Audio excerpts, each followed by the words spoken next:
ज्योति जनार्दन दीपो हरतु मे पापं दीप ज्योति नमोस्तुते शुभं करोतु कल्याणं आरोग्यं सुख संपदः द्वेष बुद्धि विनाशाय आत्म ज्योतिर्नमोस्तुते आत्म ज्योतिर्प्रदीप्ताय ब्रह्म ज्योतिर्नमोस्तुते ब्रह्म ज्योतिर्प्रदीप्ताय गुरुर्ज्योतिर्नमोस्तुते।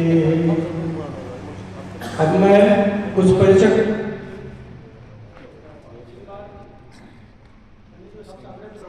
गोष्ठी में पदाधिकारी परम आदरणीय माताओं और आदरणीय महानुभावों का मैं हार्दिक स्वागत करता हूँ।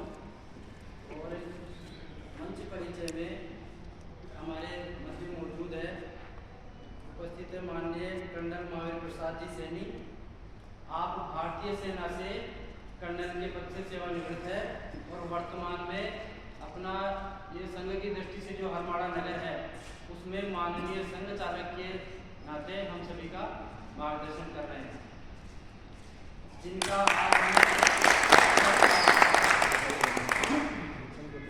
श्रीमान अशोक कुमार जी शर्मा, आप शिक्षाविद हैं। पिछले 27 वर्ष से आप समाज सेवा में संलग्न है। समाज जीवन के विभिन्न विषयों पर आपका अध्ययन है। आप जयपुर महानगर में सह कार्यवाह के नाते हम सबकी संभाल कर रहे हैं।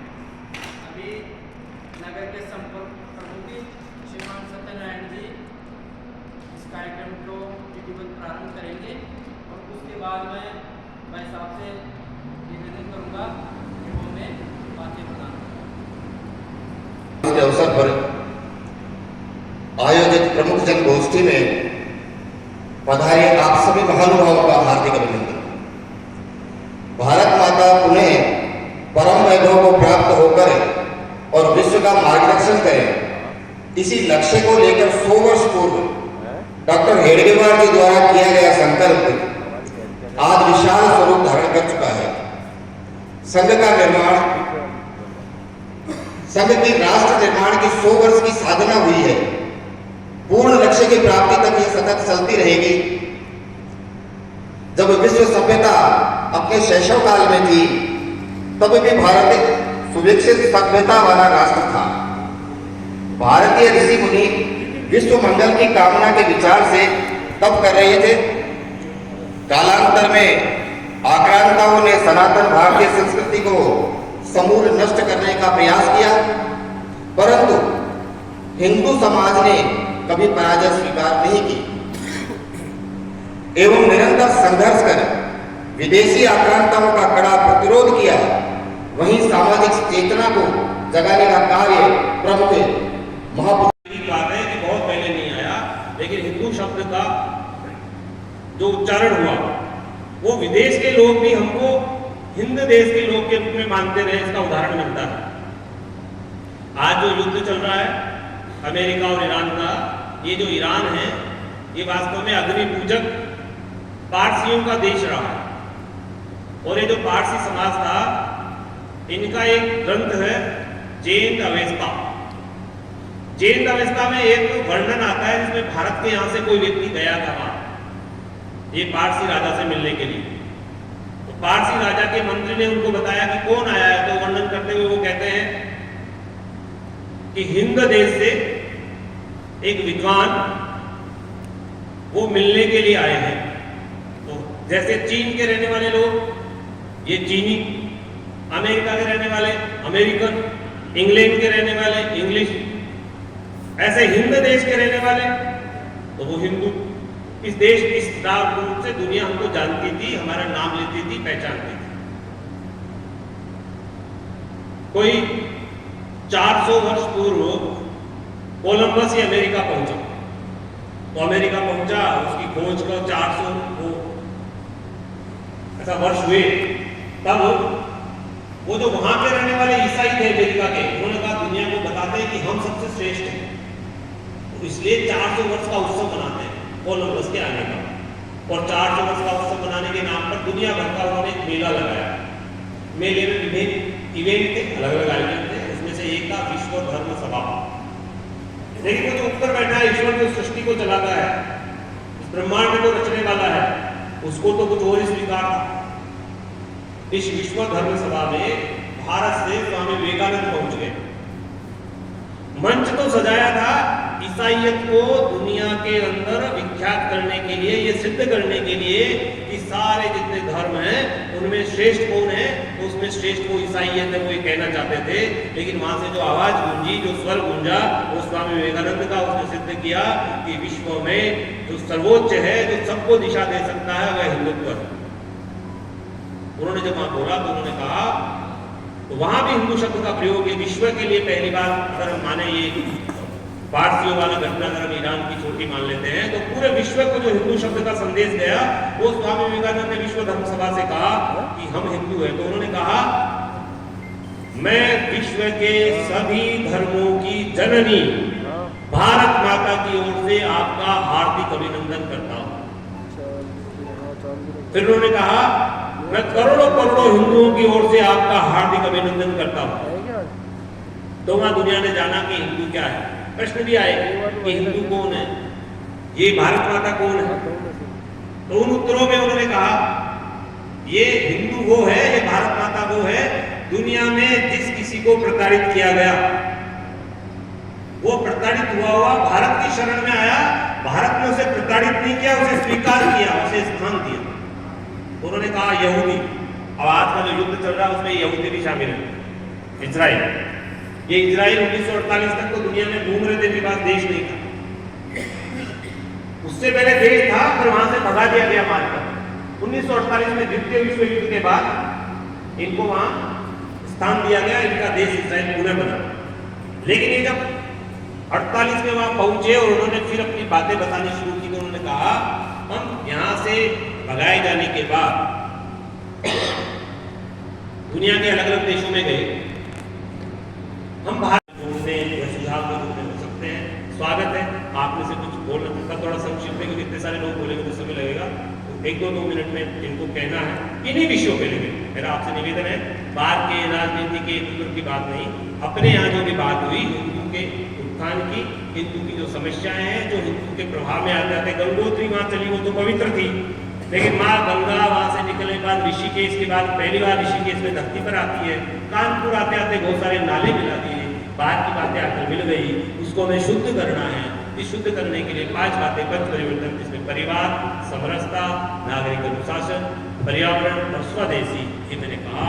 इस विषय पर आप सब में से जिनको बोलना हो वो माइक आपको दे देंगे, अपने स्थान से खड़े होकर संक्षिप्त में 1-2 मिनट में अपना नाम बोलकर फिर बोलना चाहिए।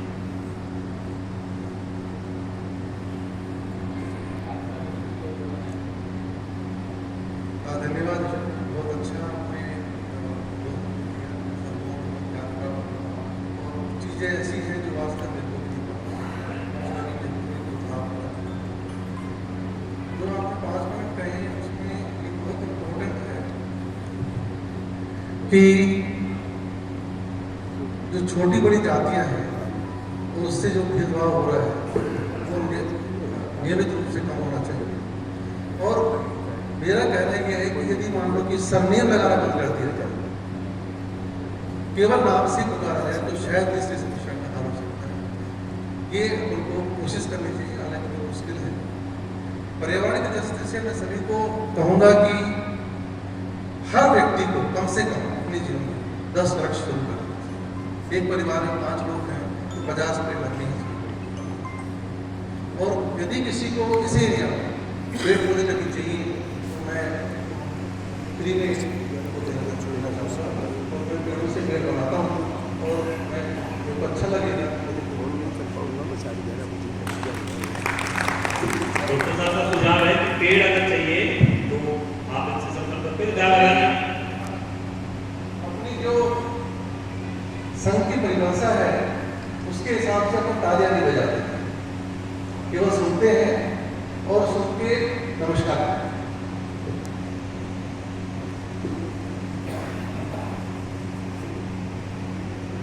नमस्कार। आपने आपने बहुत अच्छी बातें बताई। इसी बारे में मैं कहना चाहूँगा कि समाज को जोड़ने से पहले अपने रिश्तों को भी जोड़े। जो आजकल रिश्ते खत्म हो रहे हैं, आपस में मामा चाचा मौसी बुआ, आपस में मेलजोल ही नहीं है, लोगों में मिलते जुलते ही नहीं है, या आते भी हैं तो बस ऐसे फॉर्मेलिटी पूरी करने के लिए आते हैं।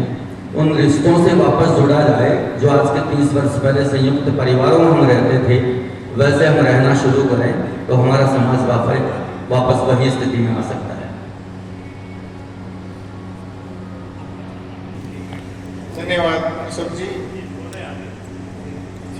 आगे बोल रहे हैं, फिर आप। इतना साइलेंस से आपके विचार सुने हैं, बहुत अच्छा लगा।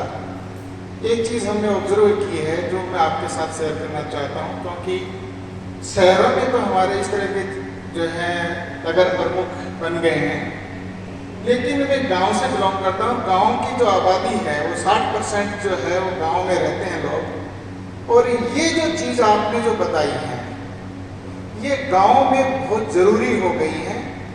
अगर हम शुरुआत किसी गांव से, किसी क्षेत्र से, किसी जिले से करें तो ये जो हमारे जो रिजल्ट हम एक्सपेक्ट कर रहे हैं वो गांव में बेहतर आएंगे, क्योंकि गांव में आज भी कुछ लोग जो हैं वो पुरानी चीज़ों को एग्जाम्पल के रूप में सिखा सकते हैं, लेकिन जो युवा पीढ़ी है उनको उन चीज़ों का नॉलेज नहीं है। तो मेरा एक सुझाव है कि हर गांव लेवल पे एक ग्राम प्रमुख या ग्राम सेवक या ग्राम नगर प्रधान कुछ भी जो है, लेकिन वो जरूर बनाए जिससे गाँव में जो है, क्योंकि जब तक पूरी 60% पॉपुलेशन को आप इंक्लूड नहीं करोगे तो शहरों की पॉपुलेशन है वो उससे अकेले राष्ट्र निर्माण नहीं हो सकता। तो ये मेरा एक सुझाव है। सभी को प्रणाम। मैं doctor RC. Kumar, air force retired. मेरा हॉस्पिटल है यहाँ 8 नंबर रास्ता जनरल हॉस्पिटल। आदरणीय ने जो बातें बताई ये सच्चाई है, लेकिन आदरणीय यहाँ जातीयता का जहर ऐसा फैला हुआ है इस मेरे देश में, और जातीयता के कारण से 3 करोड़ बांग्लादेशियों को आसाम रीजन में पार्टी विशेष में डाल दिया। और 1980 से 1984 में हमारे सामने वहाँ हमारे जितने भी मारवाड़ी थे वो भी सारे सनातनी थे, हिंदू थे। राजस्थानी और स्टेट से ज़्यादा इस सनातन को मानने वाले थे। हमारी आंखों के सामने उनको वहाँ से विस्थापित कर दिया, उनकी संपत्तियाँ लूट ली। आदरणीय कांग्रेस साहब बैठे हैं हमारे सामने। मैं कारगिल विजय करने के बाद आया था। कांग्रेस साहब अपनी आंखों के सामने 1990 में इन पार्टियों ने क्या किया मेरे देश के साथ। उस समय अगर ये सनातनी नहीं बटे होते और ऐसी सरकार इस देश में होती तो वहाँ 7 लाख मेरे हिंदू को पलाई नहीं करना पड़ता, हमारी बेटियों के साथ रेप नहीं होते, हमारी महिलाओं के स्थल नहीं काटे गए होते। इसलिए मेरा आज आपसे हाथ जोड़ निवेदन है, आप मुझ पहुंचिए। इस सनातन की रक्षा के लिए, इस देश की रक्षा के लिए हम शहीद होने की सौगंध खा के आते हैं।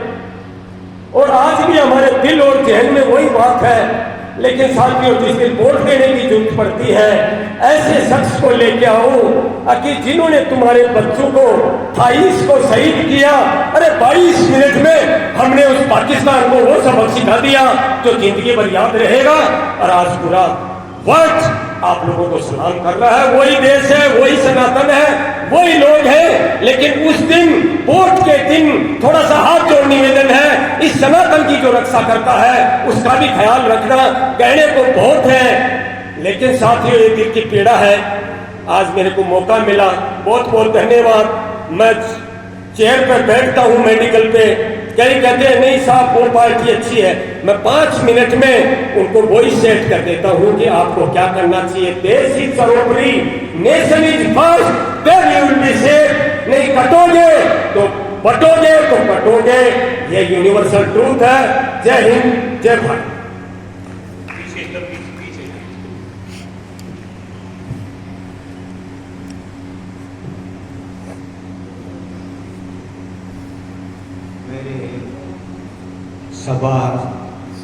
सभी सभासदों को मेरा सादर प्रणाम। मेरा एक छोटा सा क्वेश्चन है साहब, समाज से पहले परिवार टूट रहा है और मुझे लगता है, हो सकता है मैं गलत हूं, एजुकेशन बहुत अच्छी चीज है, इसके साथ में कौन सी खामियां हैं कि ज्यादा एजुकेटेड लोगों में ही समाज का पतन हो रहा है? एजुकेशन बहुत अच्छी चीज है, मैं ज्यादा पढ़ा लिखा नहीं हूँ, शास्त्र वगैरह नहीं पढ़ा हुआ हूँ, बाकी मुझे जो लगता है वो एजुकेशन के में ऐसी कौन सी कमजोरी है उसको आपको दूर करना चाहिए। समाज टूट रहा है, परिवार टूट रहा है, फिर रिश्तेदारी, समाज और सारी जातियां वो तो टूट ही रही है। ये एजुकेशन, जहां जहां एजुकेशन ज्यादा है वहां वहां मुझे लगता है कि सामाजिक पतन सबसे ज्यादा हो रहा है। तो इस पे मुझे लगता है कि रिसर्च या विचार करना चाहिए।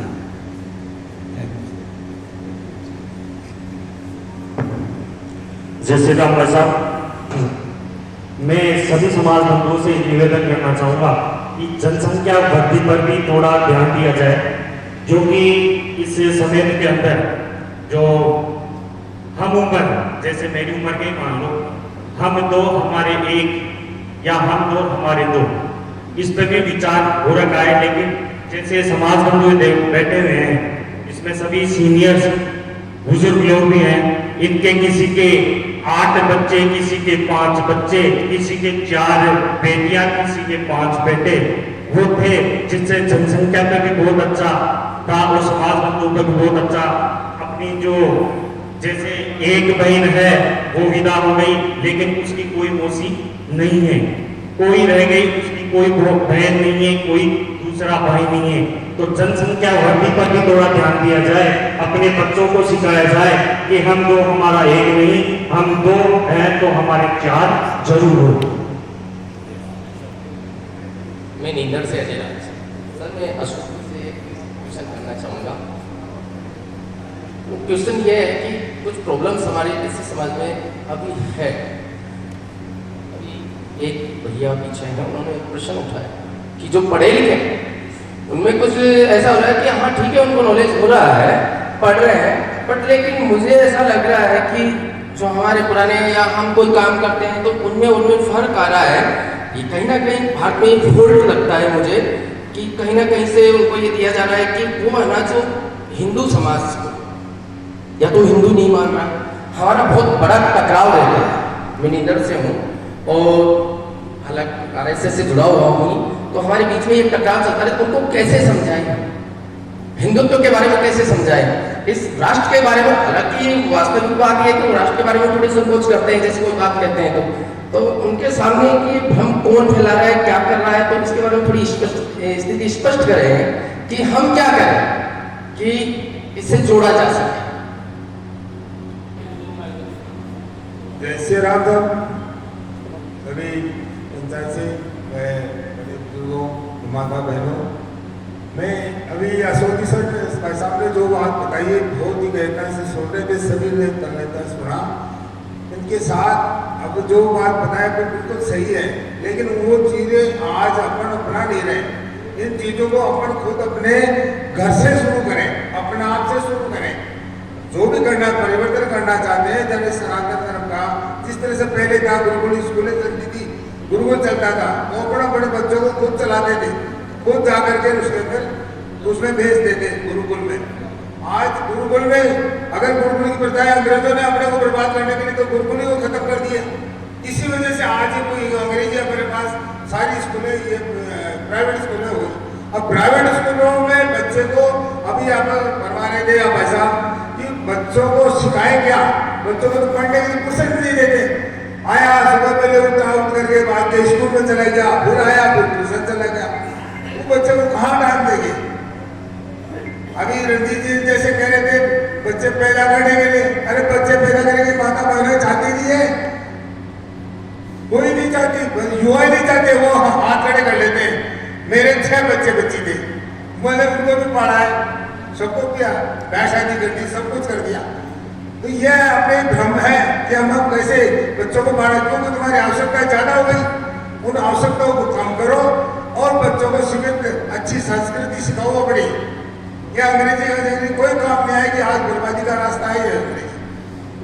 इसलिए ये मैं सबसे निवेदन करता हूँ कि अपनी सनातनी परंपरा बच्चों को सिखाओ। धन्यवाद। जय श्री राम। भारत माता की जय। अभी एक आपने बताया कि 1500 संतों को पुणे के अंदर वहाँ पे बुलाया था मोहन जी भागवत साहब ने, और मतलब मंदिरों के पुनरुत्थान की और मंदिरों को बहुत भव्य बनाने की बात उन्होंने वहाँ पे सबसे सामूहिक रूप से की।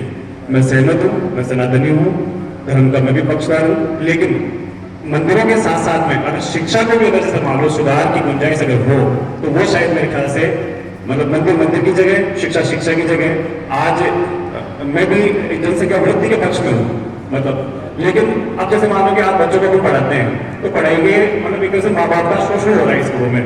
8-9 हजार की किताबें, वो किताबें कहीं दूसरी जगह मिलती नहीं है। आप एक समाज के और आपकी बातें सुनते हैं, आज आरएसएस की बात पूरे हिंदुस्तान में सुनी जाती है। शिक्षा के लिए मैं आपसे मतलब मोहन जी भागवत से और आप लोगों से निवेदन करूंगा कि उस शिक्षा को मतलब महत्व ज्यादा, साथ में उनकी जो लागत कीमत है वो कहीं ना कहीं कोई कम हो, तो बच्चों को अच्छी शिक्षा भी मिले और सबको अधिकार भी मिले। जय श्री राम।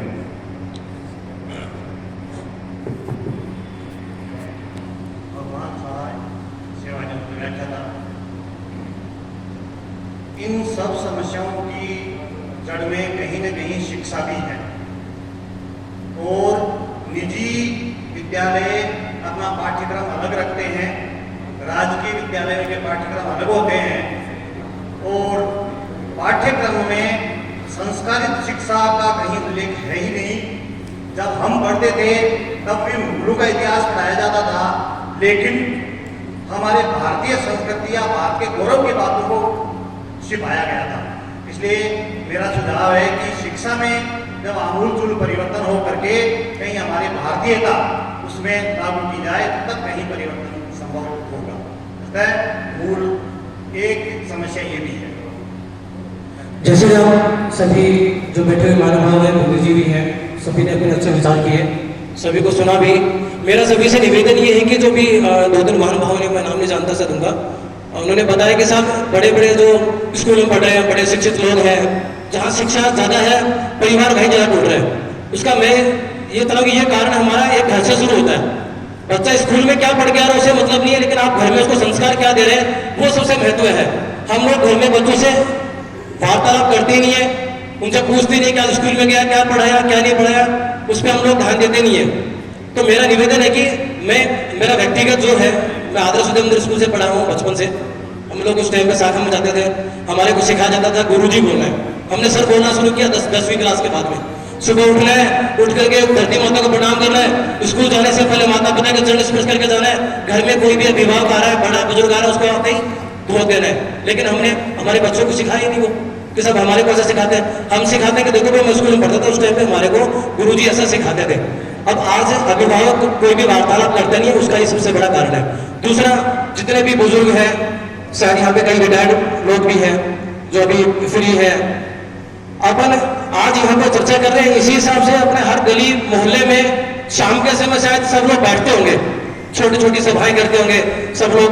वहां पे अपन ताश पत्ती खेलने की बजाय जो यहाँ पे आज अच्छी बातें बताई हुई है, हम उनको एक छोटे छोटे कॉलोनी के स्तर पे या एक गली मोहल्ले के स्तर पे भी ये चर्चा आपस में करें तो मेरे ख्याल से शायद समाज में ज्यादा उद्धार हो पाएगा। जैसे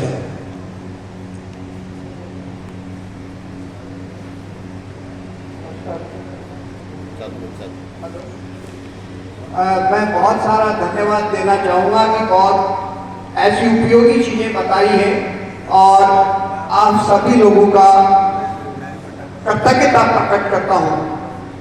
और हमारी बहनें बेटियाँ आई हैं, ये एक बहुत अच्छा एक शुभ संकेत सुकून दे रहा है।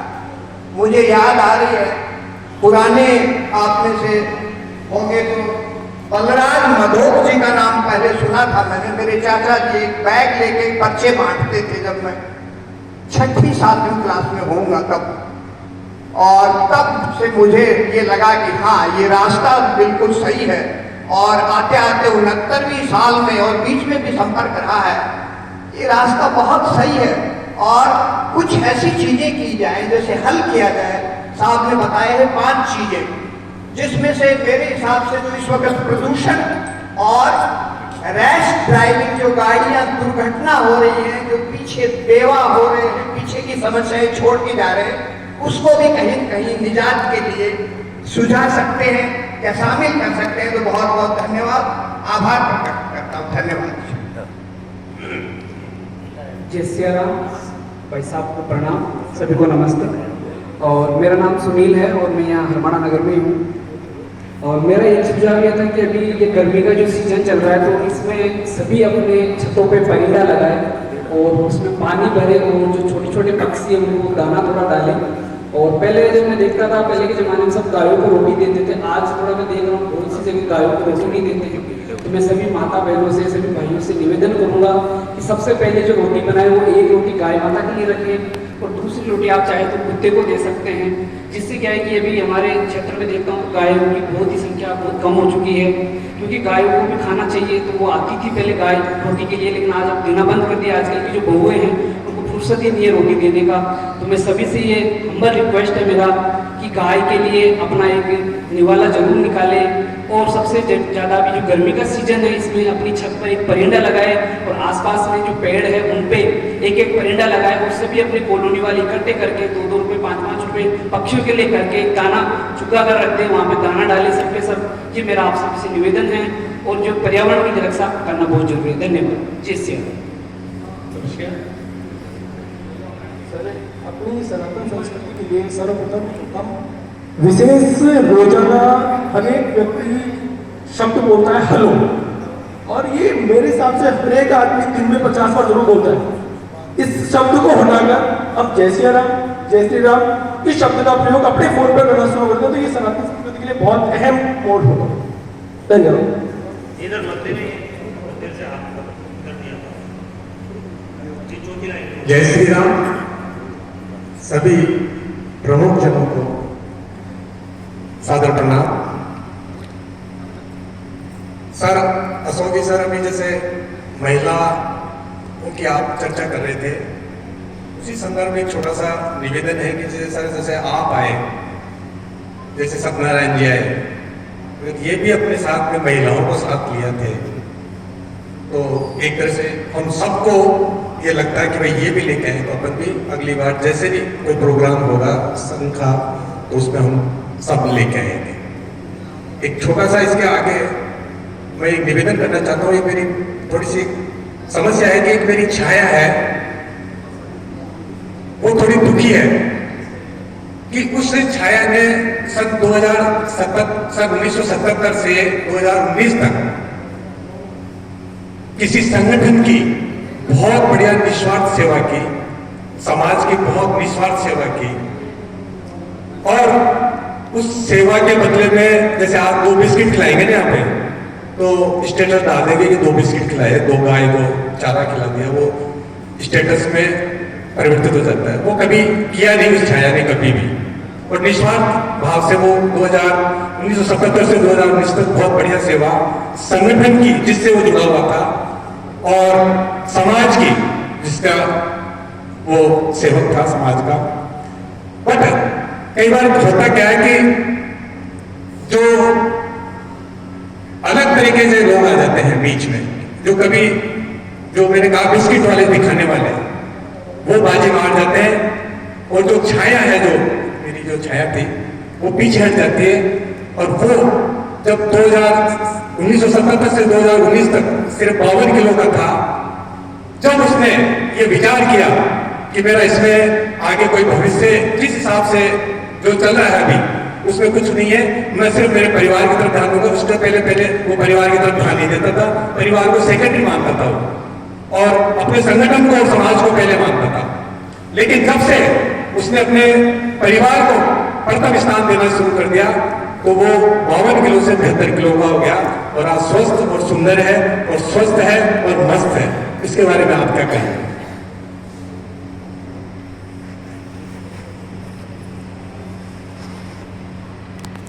प्रेमियों,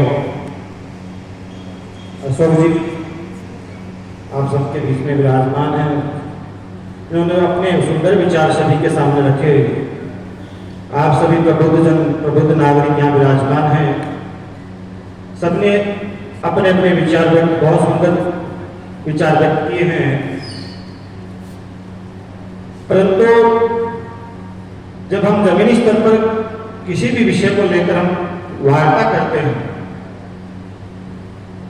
तो हम वास्तविकता कुछ अलग होती है और हमें सभाओं में जो देखने को मिलता है वो कुछ अलग होता है। तो हमें जमीनी स्तर को देखना है पहले, और जमीनी वास्तविकता ये होती है कि समाज में एक नई युवा पीढ़ी को हम अच्छी शिक्षा देते हैं, अच्छे अच्छे स्कूलों में, अच्छे अच्छे कॉलेजों में ले जाते हैं और वहां उनको पूरी जो सुविधाएं मिलती है वो सुंदर सुविधाएं मिलती हैं। और एक समय ऐसा आता है कि जब बच्चा पूर्ण शिक्षा प्राप्त करके और समाज के बीच में जब आता है तो उसका दृष्टिकोण समाज के प्रति जो सेवा का होना चाहिए वो नहीं होता। उसका मूल कारण ये होता है कि हमने उसे शिक्षा तो बड़ी सुंदर और सुव्यवस्थित और पूर्ण सुविधाओं से युक्त उसे शिक्षा प्राप्त हुई है, परंतु संस्कारों के अभाव में वो ना समाज की सेवा कर सकता है और ना स्वयं का कल्याण कर सकता है, और वो अपने आप को बड़ा शिक्षित मानकर और जो हमारे संस्कार हैं उनको भूल जाता है और वही व्यवस्था वो अपने जीवन में लागू करता है। और वो व्यवस्था का परिणाम किसको भुगतना पड़ता है? माता पिता को। क्योंकि जैसे माता पिता ने उसे अच्छी शिक्षा प्राप्त करने के लिए बड़े बड़े कॉलेजों में उनको सुविधा दी, हॉस्टलों में रखा, और वैसे ही वो जैसे बड़ा होता है शिक्षा प्राप्त करके विवाह होने के उपरांत वो अपने माता पिता की सेवा नहीं करता और वही व्यवस्था वो लागू करता है। अच्छे अच्छे अनाथालयों से जाकर उन्हें पैदलों को दिखाता है इस अनाथालय में ये सुविधा है, इस अनाथालय में ये सुविधा प्राप्त होगी, और जो पारिवारिक जो आत्मीय लगाव वो नहीं रहता। तो शिक्षा देना अच्छी बात है, परंतु समय समय पर बच्चों को अपने शादी विवाह में कोई भी ओकेजन होता है, सत्संग में, मंदिर में, अपने धर्म से जुड़ी बातें के समय समय पे उनमें शामिल करना चाहिए। अन्यथा यदि ऐसा ही चलता रहा तो ये जो आज हमारी समाज जो बैठा है, जो वृद्ध जितने भी विराजमान हैं, उनको सबको अनाथालय में बैठना पड़ेगा। इसी शब्दों के साथ अपनी वाणी को विराम देता हूं।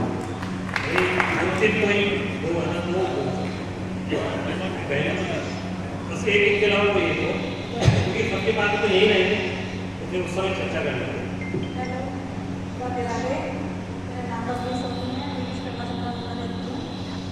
मैं सबको ऐसे कहना चाहती हूँ, भाई बहन, हेलो, मेरा नाम लोकली सोनी है, मैं विश्वकर्मा 17 नंबर रहती हूँ। मैं सब भाई को, बहनों को, माता पिता को सबको कहना चाहती हूँ, अपने भारत में जो त्योहार आते हैं रल मिल के बनाना चाहिए, और जो बेटी है और आने वाली बहू है उनको सबको बताना चाहिए। अपने भारत में ऐसे ऐसे त्योहार आते हैं, उनको बताओ। अगर आप जान जाते हैं तो सही है, नहीं जानते तो कॉपी किताब भी लिखाओ। आज अपन है, कल भविष्य में हो ना हो तो उनको सारे पता चले। अपने रास्ता में ये चीज़ बनती हैं, ये बनाते हैं, त्योहार बनाते हैं, भजन भाव करते हैं, आने का बड़े और बड़े बड़े का मान सम्मान करते हैं। बस इतना ही कोई एक और बोलना चाहते हैं, क्योंकि समय की मर्यादा है, सब लोग। जय हिंद, जय भारत। मैं यहाँ सभी आए हुए बुजुर्गों, भाइयों, बहनों और साधु संतों को दंडवत प्रणाम करता हूँ। मैं ज़्यादा कुछ तो नहीं कह पाऊंगा, बट मैंने जो मेरे जीवन का जो अभी तक का अनुभव है वो मैं आप लोगों के साथ साझा करना चाहूँगा। हम लोग शिक्षा के विभाग में हमारे बच्चों को जो स्कूलों के अंदर भेजते हैं अच्छी अच्छी शिक्षा के लिए, अच्छे अच्छे स्कूलों में अच्छी अच्छी सुविधा के लिए, मैं सबसे ज़्यादा एक चीज़ महत्वपूर्ण कहना चाहूँगा कि सर्वप्रथम जो हम शिक्षा लेते हैं हमारे घर और परिवार और अपने माताओं से लेना चाहते हैं। तो जो हमारे समाज की जो नींव है और हमारे समाज को जो हम लोग जो आगे देना चाहते हैं, उसका सबसे बड़ा योगदान हमारे परिवार के माता पिता और बहनों का रहता है। जिस प्रकार आज हम देखना चाहते हैं कि मुसलमानों में जुम्मे की नमाज जो पढ़ते हैं, ये सारे के सारे परिवार, सारे काम धंधे, सारे फेस्टिवल, सारे फंक्शन छोड़ के वो एकत्रित होते हैं। हम लोग ऐसा तो क्या कुछ नहीं करते, बट मैं ये जरूर चाहूंगा कि शिक्षा से ज्यादा हम हमारे बच्चों को संस्कृति का, जो हमारे जो बुजुर्ग, हमारे साधु संत जो हमें जो देके गए हैं, हमारी जो धरोहर है, वो हमारी संस्कृति है। सबसे पहले शिक्षा एक जीवन यापन करने का तरीका है जो सिखाती है, बट हमारे संस्कार ये सिखाते हैं कि हमारे साधु संतों का सत्कार, अतिथि का सत्कार, हमारे जो परिवार में भाई बहन है, दादा दादी है, माता पिता है, उनके साथ रहकर हम एकजुट होकर जो जीवन का मूलभूत जो शिक्षा है वो हमारे उन्हीं के साथ है। आजकल क्या होता है कि शिक्षा के अभाव में और व्यापार के अभाव में हम लोग अपने परिवारजनों से दूर होकर अलग अलग जाके एक जगह रहते हैं, और अलग अलग जगह कई बार त्योहार होता है तो हम लोग नई दुनिया देखने के लिए बच्चों को लेके जाते हैं। मैं सिर्फ इतना सा कहना चाहूंगा कि हमारे जो हिंदू धर्म में पर्व बनाए जाते हैं, त्योहार बनाए जाते हैं, क्या हम लोग अपने बच्चों के साथ, अपने माता पिता, अपने दादा परदादा जो हमारे बुजुर्ग हैं उनके साथ में बनाएंगे, तो हमारे जो दादा परदादा ने जो जिंदगी देखी है, उनका जो अनुभव है वो हमारे उनके साथ साझा करेंगे, तो शायद आज जो एजुकेशन वाले बच्चे जो आज पढ़ लिख कर जो अमेरिका अलग अलग देशों में गए हैं, आज पढ़ लिख कर वो अपने मूलभूत सुविधा का तो उन्होंने सब कुछ कर लिया, मगर हमारे जो एजुकेशन देने के बाद हमारे माता पिता के जो उनके जो कई लोगों को ऐसे आप लोगों ने भी हो चुकी है कि हमारे समाज के अंदर मैं ये मानना चाहूंगा, कहना चाहूंगा कि समाज में शिक्षा से ज्यादा संस्कार ज्यादा जरूरी है, और हम लोग महीने में एक आध दिन ऐसा जरूर बनाए कि साथ सभी बच्चों के साथ, अपने परिवार के साथ एक समय का भोजन करें। और सबके मन में अनेक विचार और होंगे, सबके विचार साझा करने के लिए समय थोड़ा उसकी अनुमति नहीं देता है, पर हम साथ रहेंगे तो चर्चा करेंगे और मिलते रहेंगे। कुछ बातें सुझाव के रूप में भी आई, कुछ बातें प्रश्न के रूप में भी आई। मैंने जो कहा उसमें केवल इतना नहीं है, उदाहरण के लिए कि मंदिर के महंतों उनको बुलाया, संघ समय समय पर सब समाज जीवन के क्षेत्र के लोगों को बुलाता है, शिक्षाविदों को भी बुलाता है, कॉलेज वालों को भी बुलाता है, पत्रकारों को भी, मीडिया जगत की बड़ी हस्तियों को भी, डॉक्टर्स को भी, सबसे उस संबंध में, उस समाज जीवन में ठीक कैसे हो इस पर लेकर चर्चा संघ करता रहता है। और जैसे आज हम यहाँ बैठे हैं, गाँव के अंदर भी ये कार्यक्रम चल रहे हैं। अभी संघ की 1,30,000 शाखाएं हैं, अपने शहर में तो 650 शाखाएं हैं।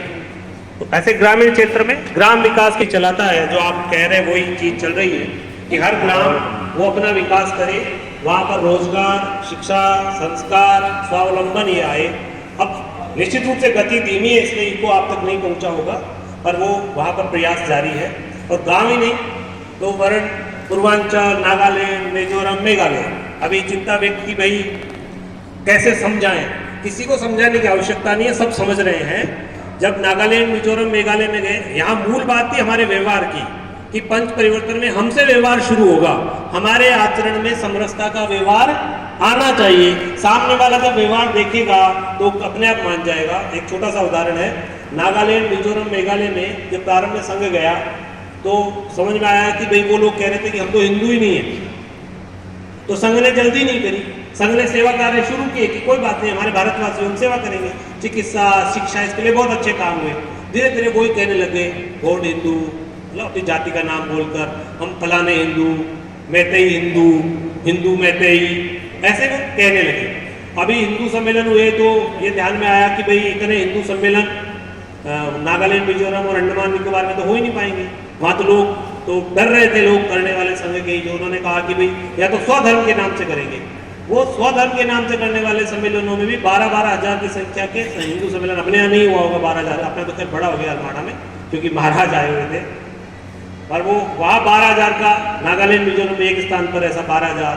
अंडमान निकोबार द्वीप समूह, जहाँ पर एक द्वीप से दूसरे द्वीप पहुँचने में 3 से 5 दिन लग जाते हैं, वहाँ भी हिंदू सम्मेलन के रूप में हिंदू अंडमान निकोबार द्वीप समूह का जो छोटे छोटे भारत के नक्शे में नीचे दिखते हैं आपको समुद्र में, वहाँ वो एक द्वीप पे इकट्ठा हुए।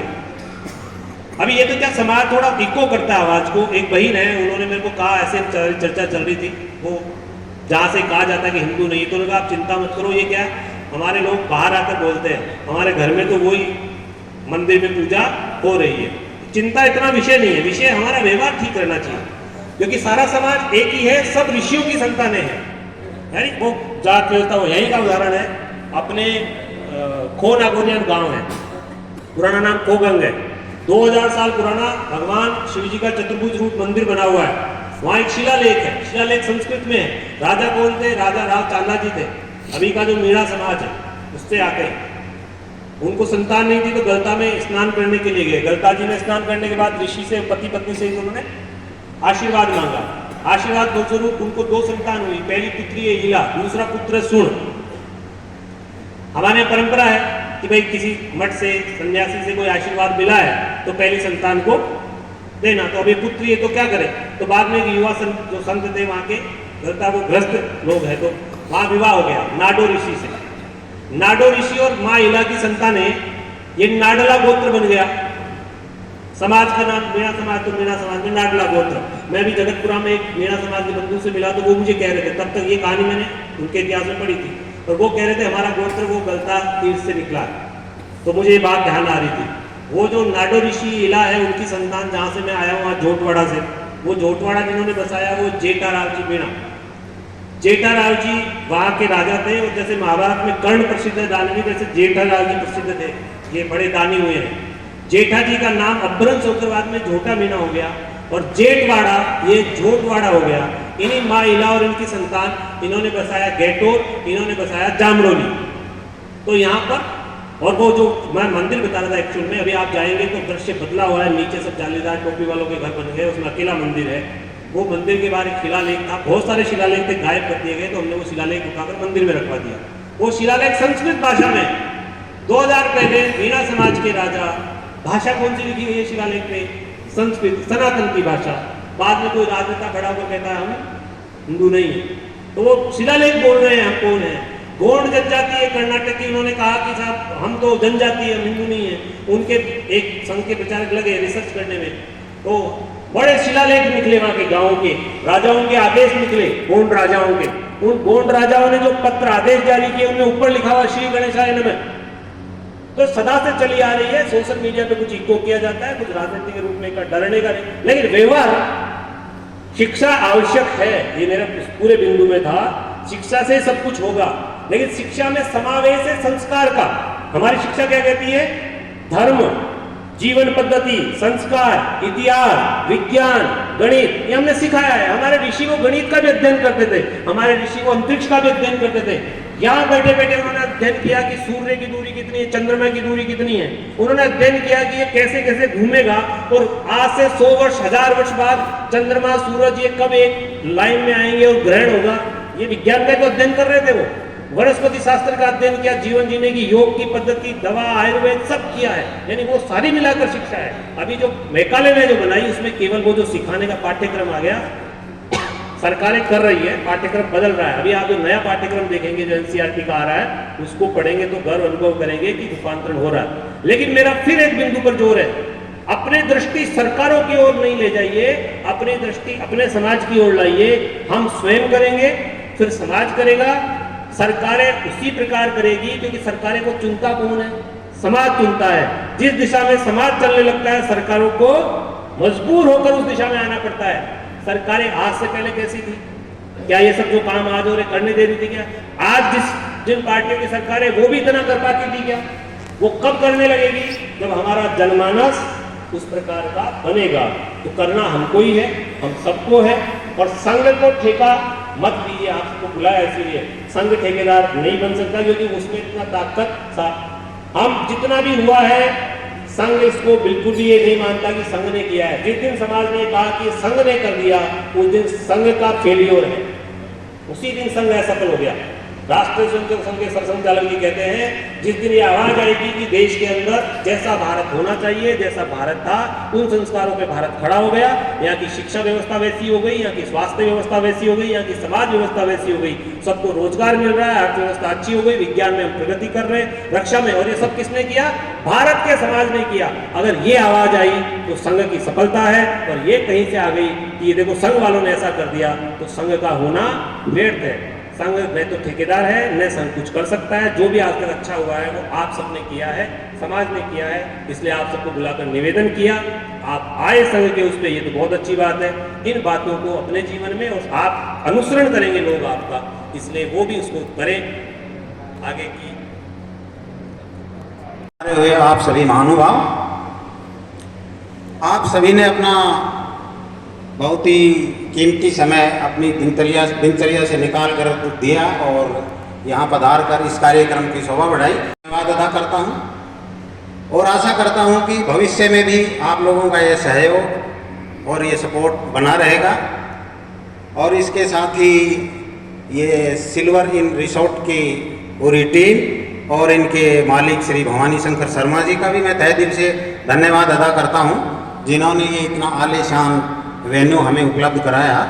असल में भवानी जी बहुत ही यहाँ के बड़े समाज सेवी हैं और जब जब भी समाज के कार्यों की ज़रूरत होती है वो सदा सपोर्ट में रहते हैं। साथ ही अपने हरमाड़ा नगर की जो संपर्क टीम है उनका भी मैं बहुत बहुत धन्यवाद देता हूँ, जिनके अथक प्रयत्न से यहाँ हमें इकट्ठा होने का मौका मिला और ये कार्यक्रम सफल हुआ।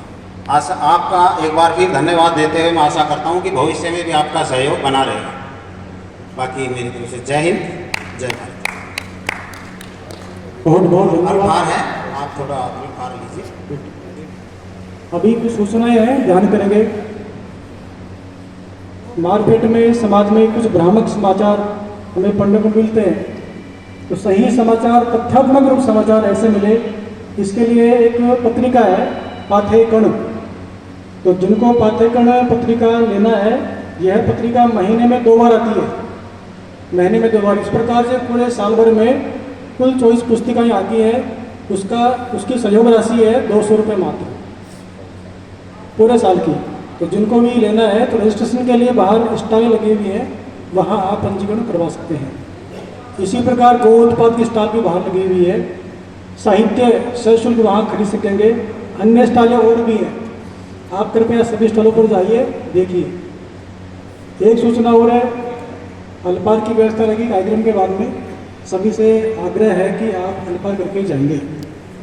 अभी राष्ट्र गीत होगा, हम सबको खड़े रहना है, उसके बाद में अल्पाहार की व्यवस्था है। खड़े जाइए।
डोगरा डोगरा मामला